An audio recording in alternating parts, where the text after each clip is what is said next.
லயப்பிரியா fine arts YouTube அன்பர்களுக்கு உங்கள் சேலம் ரங்கநாதனின் பணிவான நமஸ்காரங்கள்.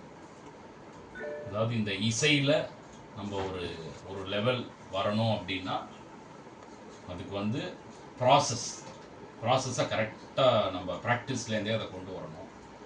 இந்த ப்ராசஸ்ங்கிறது என்னென்னா கையில் அழுத்தம் எப்படி டெவலப் ஆகும் அப்படின்னா ஃபிங்கரிங் ப்ராக்டிஸ் நிறையா பண்ணணும். ஃபிங்கரிங் ப்ராக்டிஸ் பண்ணோடனே கோர்வைகள் நிறைய வாசிக்கணும். அந்த கோர்வை வாசிக்கும் போது தான் நமக்கு இந்த ரைட்டு லெஃப்ட் பேலன்ஸ் கிடைக்கும். நிறைய பாலப்பாடங்கள், அதாவது எப்படின்னா தா கிட்ட கிட்டத்தக்க தீ கிட்ட கிட்டத்தக்க அதெல்லாம் நிறைய வாசிச்சுட்டே இருக்கணும். பசங்க ஒரு அளவுக்கு வர வரைக்கும் அதை வாசிச்சுட்டு இருக்கணும். ஒரு அளவுக்கு அப்படி ரீச் ஆகிட்டோம் அப்படின்னா அடுத்தது கோர்வைகள்லாம் வாசிக்கும் போதே கை நல்லா செட் ஆகிடும்.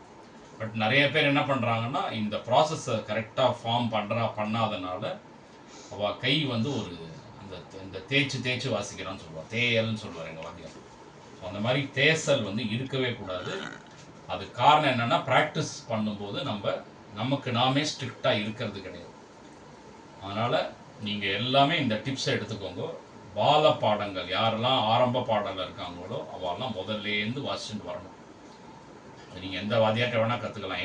எங்கள்கிட்ட நாங்கள் லயப்பிரியால் அதுதான் ப்ராசஸ் போடுவோம். அந்த ப்ராசஸ் யார் கரெக்டாக சொன்ன மாதிரி ப்ராக்டிஸ் பண்ணிட்டு வராங்களோ அவங்க கையே வந்து நாளுக்கு நாள் ஒரு பாலிஷ் ஆகி நல்ல ஒரு பிரமிப்பு லெவலில் வந்திருக்கு.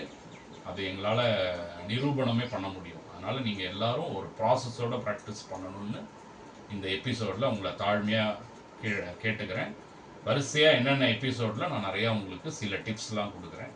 அதே போல் எங்களோட லயப்பிரியா ஸ்கூலில் வந்து நீங்கள் இந்த லயம் சப்ஜெக்ட் கற்றுக்கணுன்னா என்னோட நம்பரை வந்து இந்த சேனலில் போட்டிருக்கோம்.